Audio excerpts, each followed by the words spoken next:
The main story right now, Rob, if you want to pull this up, we'll tee this off before he comes in. The main story everybody's talking about right now is what just happened with Russia. Okay, Russia and Wagner Group. Russia's put in orders military to crush Wagner Group. Grab calls it treason. Now, here's a few things you need to know about what this is.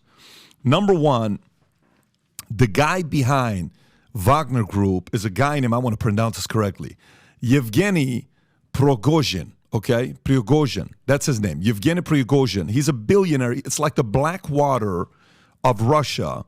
And this guy's called his men to oust the country's military leadership, meaning he's going directly against Putin's military. So we got to oust the military leadership, and he claims the war on Ukraine was based on false pretenses. They have roughly 25,000 soldiers. Okay, these are a lot of former ex-Navy SEALs. You know, these are guys that are, you know, mercenaries. Yeah, these are not regular types of. These are people that believe in the cause of what's happening. They're not doing their job because they have to do their job. They're doing their job because they believe in what Yevgeny is talking about. Sometimes people like this are true believers.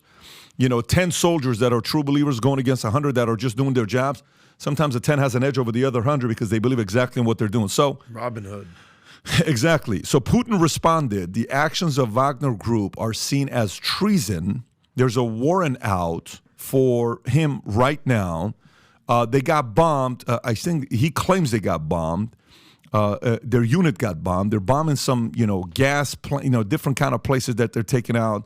Putin is telling them to get this guy here. This guy being a billionaire, there's a lot of stuff that's going on right now in Russia. Do you have the clips, Rob, to show on what's going on there? I think there's whether it's Putin giving a speech or him giving a speech or the explosion. I think one of the videos, Vinny, you may have given to him. Yeah, see, because Pat, they're advancing right now they're saying like they're going towards Moscow right now. Like he's advancing through the streets, and there's a bunch of vehicles blown up, and they're on to the side, and he's actually advancing there right now. What's this here, Rob? Lower the music just so we don't have to. Is there any other thing to? So this is what? This is them pulling up to who? Well, they took over a city called Rostov, right? And now they're basically marching towards Moscow, 25,000 soldiers. A lot of them actually recruited from prisons and penal camps. And they're basically saying that this is the most serious threat internally in Russia essentially since Putin a civil took war. Over since 2000. A civil war in a country that has twice the nuclear weapons we have. And it's happening right now. So, Alex, what are your thoughts on what's going on right now in Russia? Obviously, it's a breaking story. It's all over the place on cover of every website. This is all they're talking about. What do you know about the story? Absolutely. I'm glad we just spent an hour and a half on me, but I was like, let's not talk about me because what I really do study is geopolitics. Of course, you're a special ops guy. I know your history. You're super smart. I watch your show all the time. You know what you're talking about. So I really look forward to me shutting up here and what you have to say because I'll be honest with people.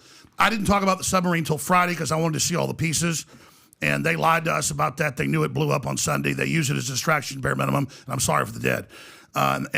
But on this subject, last night we're driving in here, and I'm seeing this news, and I'm thinking, this is so dangerous, this can't be real. And then we were out to dinner late, and I saw it last night that it looked like it was real, but I just couldn't fathom it. So I spent a lot of time this morning researching this. This is obviously very fast moving, but let me just tell listeners and viewers, and I think you'll probably agree with me, and any other mainline military analyst would. This is the most dangerous development in modern history with nuclear weapons, okay? Ladies and gentlemen, Russia has tactical nukes and intermediate range and long range weapons all over Western Russia. Their submarines are off our coast. If you know Russian history, if a leader fails a war, they always kill him. Putin is a softliner compared to the hardliners that are trying to take control. And I don't know who's working with NATO. I don't know if it is, how do you pronounce his name? I have trouble. Yevgeny? Yes. How do you say his last name? I always butcher it. The point is that I'm having one of those moments. Prigozhin, this guy? Prigozhin, yes, Prigozhin, if I'm saying it right. Prigozhin. I have trouble with the Russian. And Prigozhin. See, even though I'm a Russian agent, I don't know anything about it. But anyways, Prigozhin, I'm trying to draw the data up right now. Prigozhin is obviously one of these billionaire oligarchs that runs these catering companies, and he does a lot of psyops with Putin and is reportedly Putin's best buddy. And he's a former prisoner and all the rest of it. And he's a former friend of Putin. Well, Putin's now saying he wants to arrest him, yes. Well, you guys have all the latest developments. What I'm saying is this. We know that NATO has back channels with the Russian Central Command, and they're both working to not have a nuclear war behind the scenes. So the question is it the Russian, here's the different scenarios. I want to hear your take on it. Is the Russian military working with the West? Is Prigozhin working with the West that heads up the Wagner Group? Or are neither of those sides really working with NATO, and this is really an internal power struggle? And then the other question is, well, will NATO back one of the two? And then separately, is this really the Russian military that just bombed Prigozhin and his troops? They're going to act like Prigozhin launches this attack, and then they're really going to kill Putin and then say it was Prigozhin. This is serious cloak and dagger, fog of war. I don't think Putin really knows what's going on because that's how Russia operates. It's total. Everybody works in unison until the knives come out. And right now, they're about all these different factions. All this stuff's going on. And the last time they moved the chairs around in 1999, when Boris Yeltsin disappeared, we got Putin. So I don't think we know. What we do know is Russia is now under martial law, and Moscow is under martial law. And 30,000 battle-hardened ex-convict survivors of the 60,000, half of them died, that were sent to Ukraine, who are credited with winning most of the battles, because Prigozhin says that the Central Command is working with the West and losing on purpose, and that they're trying to undermine things to take out Putin. And he says Putin needs to believe him. Now they say he's trying to come kill Putin. So Putin, we haven't seen him say this, but we've seen him in text say it, that he's going to get Prigozhin. And so I don't think we know at this point. This is unbelievably riveting. This just gives me unlimited adrenaline. I mean, I'll guarantee you I'm going to be scanning and reading and on and up. I'm going to go do an emergency broadcast today from the pastor's place. I've been here working the whole time, but I just absolutely have to do this. I'm glad we're here covering it. And now I'd like to hear all the latest developments from you guys and then see what you think. Alex, is this one of those things where, they say that the enemy of my enemy is my friend? Because this guy, Prigozhin, the United States has issued an arrest warrant for him in 2018. This has to do with something to do after the 2016 election. I mean, we can go there. Yeah. But he's no friend of the states. They have an arrest warrant for him. So I know that you kind of alluded, like, what's the NATO's involvement here? What's going on here? Is this an internal struggle? You're absolutely right. He headed up the internet. There's more questions than answers right now. But the average American is going to be like, oh, he's going to Putin, go get him. Americans that don't know anything are going to be cheering for this guy to get Putin out. But they have no idea what the hell they're talking about. You just brought it to the key. Yep. And that's why I had to brainstorm first. There's so many pieces, and then I come up with my answer. The bottom line is Putin is a middle-of-the-road guy compared to the hardliners. Prigozhin wants martial law and nuclear war with the West. He's completely psychotic. Yeah. I've watched his videos where he says it, and he's fearless, too. He's out there on the front lines for like a year and a half. The guy's a maniac. And so, I mean, Patrick, what do you think? I mean, the bottom line is, oh, yeah, exactly. Let's get rid of Putin. Yeah. Then there'll be a whole new power struggle, and you'll get a much more radical Russia. What do you guys? And that's why Soros and the West were crazy 9 years ago to overthrow the Ukrainian government and then run these ops against the Russians to get them to come in. Make no mistake, I'm not for the Russians either, but the West started this. You're basically saying, be careful what you wish for. You want Putin out of there? Who's next in line? Yeah. Absolutely. And for everybody that was like, Trump and Russia and all the Russia, none of this would have been happening if Trump was in. So absolutely. Congratulations for voting for Biden, because this is what you get. Alex, you're saying that this guy's even more hardline, anti-West, anti-NATO than Putin? Prigozhin is 5 times worse than Putin. Really? How do you know that? Like, what kind of research have you done on him? I have trouble pronouncing his name, but I've been studying him for 20 years. I knew who this guy was 20 years ago. I've watched. I mean, he's always been there. He's been Putin's right-hand man since he was president. Before that, I mean, they came up together in St. Petersburg. What can you tell us about the essence of the Wagner Group? He heads this, but what's the whole purpose of these guys? Well, let's do this first, and then because there's a key point I want to make here. Or give me a pen, I'll write it down. I'll remember to do it. But if I don't, I'll forget. Let me answer your. Okay. Thanks. What is the Wagner Group? I'll do that, and then I'll do I forgot what I was going to say was key. Sorry. That's how my brain works. Prigozhin, you're asking what the Wagner Group does. Yes. Okay, it was started 20 years ago by Putin, roughly, as his own private mercenary army to kill people he wanted killed inside Russia with plausible deniability, and then to kill people around the world, and to go take over with mercenary forces in the third world, just like China and the U.S. does, and take resources. So they go around and pillage, and they also assassinate people for Putin. And apparently they're currently all over North Africa, the Middle East, Syria. They were the ones that helped invade Crimea, and they're all over Ukraine right now. They're all over Ukraine, and they've been one of the most effective forces. And Prigozhin has been saying in the last year and a half since it started, I know the weapon systems, and he's proven he's a good military commander, and I've got military guys, that he got out of prison. That's like most of his force. You're military, you're out. And a lot of these are, former special forces guys, some of the best Russian military they've got. And they're all saying the military is losing on purpose. We think they made a deal with the West and they're going to take out Putin. He's been saying that for a year. And so that's why I think they may have tried to kill Putin and blame Prigozhin. Because how does he think with 25,000 troops, if he can't take Ukraine and he's only taking some cities, how's he going to go take on the Russians that have got 10 times the force? Rob, can you do me a favor? Just pull up the WSJ story and let's just read the whole thing. So what is Wall Street Journal that just came out? They're fairly reasonable and in the middle. What's Wall Street Journal saying? Let's just read this. So President Putin said Saturday he ordered military to act against Wagner parliamentary group that sees the Russian stomach. Okay, you got that. As Wagner columns move towards Moscow Saturday, they were attacked by Russian aircraft in the Voronezh region, some 300 miles south of the capital. Videos from the area showed the city main fuel depot ablaze. A K-52 helicopter destroying a vehicle and another helicopter narrowly escaping a Wagner anti-craft missile. A Russian plane was also shot down. Okay. The crisis unfolding in Russia represents the most serious challenge to Putin's 23-year rule, a direct consequence of the strains put on Russia's society and armed forces by the war that he unleashed against Ukraine in February of last year. If the Wagner Group insurrection isn't put down swiftly, the strife could significantly undermine Russia's frontline troops in Ukraine, just as Kiev carries out a Western-backed offensive to Ukraine-occupied lands. The uprising already emerging Russian society challenges Putin's strategy of waging a long war against Ukraine. Okay, so that's not saying anything. And what Prigozhin is saying, we've withdrawn because our half our troops died to the western edge of Russia. They began to bomb us this morning. We are not advancing. This is a lie. And notice the footage they say they have is of fuel depots and their bases getting blown up. So the military sees them as a threat and is taking them out. But here's the larger question. And please continue, but I want your take on this. Notice the timing of this. What happened in the last 2 months? The Ukrainians launched their counteroffensive 2 months ago, not 2 weeks ago, in probes.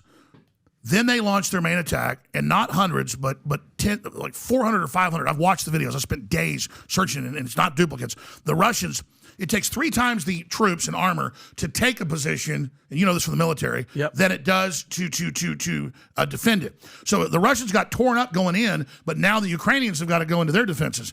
And so it got destroyed. And I've confirmed this from sources in the military, not just what was in the news. And even CNN admits, okay, the offensive got destroyed. Most of the equipment got destroyed, like half of it. They've still got half the stuff the West sent. They're sending more, but they don't have troops to operate it because you got to train them.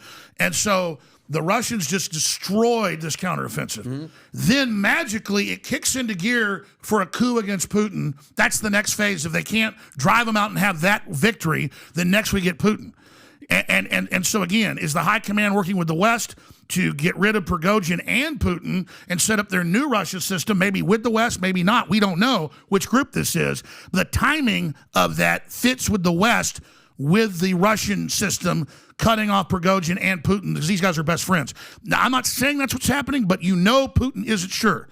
And so right now he's like, okay, we're going to get Prigozhin, but I think Putin's main issue is going to be his own military and his own system. Or maybe he's killing his best friend and does see him as a threat. We don't know. But the Russian defense just annihilated the Ukrainians in the last 2 months. So why is this coming now? The West would normally go to this next But this isn't overthrowing Saddam by buying off his generals. This is Russia, and this is dangerous as hell. And this is the same week, too, that we accidentally sent them, $6.2 billion? The Pentagon was like, absolutely. Whoops, we sent Ukraine all this. 200 billion's really been sent over the last couple of years, and guaranteed half that's coming right back to the globalists, right back to the big guy. 100%. So here's, obviously, it's too early to tell what's really going on, but if you think about it, those who are for Ukraine, this is a beautiful thing, because what happens when it's shown that the country is divided? That's an easy way to come in and capitalize off of this. This is horrible for Russia. This is horrible for Russia. It's absolutely horrible. And now the Russia. Ukrainians, are going to launch the next counteroffensive because they only use half their force. Yeah. Now the Russians don't know what the hell's going on. The Russians going to have to withdraw some of the troops from Ukraine to go fight this. To fight in Russia. Exactly. So then who do you think's really behind this? It's the West has the motive, has the timing. I'm not saying it's that but now we have 60%. It's like a computer. 60% of the evidence with the motive, the timing, the history, the background, how the West operates says it's the West. And as we get more data, I'm not going to sit there and just get data that I want to agree with. If I get more data showing that this is what's really happening, Prigozhin tried this and it's crazy, that's a classic Russian power play, then I'll go back to, now it's a 60% chance that it's as we're being told. But I'm just keep taking data, and usually as I take that data, then as it gets closer, it's almost always the analysis I had. And that's how real intel stuff happens. So what is the difference? I mean, this, you were saying, happened to Yeltsin, and now, they're on track for doing it with him as well. 23 years. He's been running it, right? We're talking about since 2000. It's been Putin running. And he does look sick. He probably has thyroid cancer. Yeah. Do you think, so when you're saying this could be, catastrophic, et cetera, from the nuclear standpoint? The bottom line, this is super destabilization with the number one nuclear power in a war zone. This is just on a scale of 1 to 10. This is like a 9.8. I mean, this is like. Because why? Because if he retaliates, because if Putin's like, I'm sick of it and I'm going to retaliate at Ukraine, or why all is of this? it, exactly. They have a RAND Corporation threat ladder that's got 43 stages. Pull up the RAND Corporation, 43 stages of escalation. And this came up with this in the 60s, and it's still followed globally as doctrine. The Russians adopted this as well. And it's the stages of escalation. So it's the stages of military escalation. Yeah, there it is. And so one of the reports, they're updating it. We're already at stage 29. Well, when you get up, in any much more, it's nuclear war. It's tactical, and it goes through what both sides do. And you've got a dictator, a strong man, all this with nuclear weapons, all these forces battling him, all this craziness. What if Putin falls? What if the whole thing disintegrates? And then where do all the nukes go? Or what's Ukraine going to do? And then other power groups, Poland's been talking about grabbing part of Ukraine that was always part of them. I mean, it's just like World War II. Once this stuff starts, it just gets out of control. The only difference is for people that hear that and sometimes they get, panic. Oh my God, is this going to lead to World War III? Is this the difference, from my understanding, the difference between the access Putin has to nuclear bombs versus the way we have it? He can't just press a button and approve it. There's got to be multiple layers of approval that he has versus the way we have it, right? Is that package? I mean, he's in total control. No. That's not how it works. Okay. If you can pull up the nuclear protocol for Russia, there is a different layer of approval for him to choose to do something like that. Look, let's face it. From in the last 100 years, how many times has a nuclear bomb been dropped? Twice. Okay. Yeah. So Hiroshima, Nagasaki. But if a guy with dirty bombs and little suitcase bombs, and for a guy that is dying, and a guy that's dying is pretty much, it looks like they're attacking the capital and about to take him over. Why not just be like, if I'm going down, I'm going down. Well, here's the deal. Why do you think he just gave nukes to Belarus? That's his backup. Oh wow, Rob, is that it? It says here, following the American pattern, the unlock and launch authorization codes held by the general staff at their command centers can be sent directly to individual weapons commanders who would execute the launch procedures. The crews on board docked submarines have demonstrated the ability to fire while surfaced at pier side within 9 to 15 minutes after receiving the order. The other alternative, the general staff could direct missile launches directly from command centers in the Moscow vicinity or alternative facilities throughout the country. But it doesn't say that Putin could directly launch it himself. The way they have it is, which I think that's the right way to do it. I don't think a nuclear call should be. I think it's dangerous that Biden has that crazy man that doesn't know who he is could just say launch the weapons. I think we all know he doesn't have that. I think I don't even know if his button works. The other day he was putting his hand on his chest on the Indian national anthem. Well, Pat, working. I was a flight security controller at Malmstrom Air Force Base, Montana, at a nuclear missile base. There's two to launch a nuclear weapon. Yeah. There's so many stages, Pat, and then it goes down to the missileers who have to get authenticated. No, because let me tell you what would happen if they did a nuclear. It wouldn't be what happened with Japan. It would be so many people involved. It would be back and forth. Yeah. Economy drops 50%. The market drops. So it's over. Too many people are involved to not allow this from happening. Well, that's right. If a tactical weapon even gets used, the market drops 50%. Yeah. That's what the analysts believe. Yeah. But the point is, I'm not trying to be gloom and doom. I'm just saying Russia, with the biggest nuclear arsenal in a civil war with a major war on its border, we've got a crazy president. I'm just saying, I see all these pieces. People better be concerned. No. And by the way, there's some rumors right now on Twitter talking about the fact that, Putin's left Moscow. I don't know if you saw that or not. No, he did leave, yeah. Yeah, Putin left Moscow. Where did he head to? He's got an armored train. They're not sure if the train left. Alex, you know what would be interesting right now? How closely do you follow the doomsday clock? Very closely. It's like 18 minutes to it. Okay, I'd like to see where that's at right now. It should have gone up. I think it was 18 minutes to last time I checked. That's the International Atomic Energy Atomic Scientists Group. Right. How often do you check this? I check it. I mean, it's usually in the news when it goes up, so I see it. You're like, watch. This is my watch right here. Yeah, exactly. I mean, it was 18 minutes to before. Let's see where it's at now. It is 100 seconds to midnight, apparently. Oh my gosh! So I've never. Okay. They just changed it, and I agree with that because it was 18 minutes. They moved it from like 20 minutes to 18, and now it's a minute and a half or less. What can the average person do to even explain to the average person what this means? From 20 minutes to 18 minutes to 100 seconds to midnight. And back up to where it was in 1980, 1990. So just give some context, right? He'll have some images. Yeah. It's 2 minutes to midnight. So 7 basically, minutes to midnight. the clock is getting closer and closer and closer and closer. 7 minutes. Go high, midnight. Rob. Midnight means it moves up and down. Like go to the early 1960s Cuban Missile Crisis. That was like they said was the worst. 2 minutes, 3 minutes, 12 minutes. So 2 minutes. So 3 minutes to midnight is 1949. 2 minutes to midnight is 1953.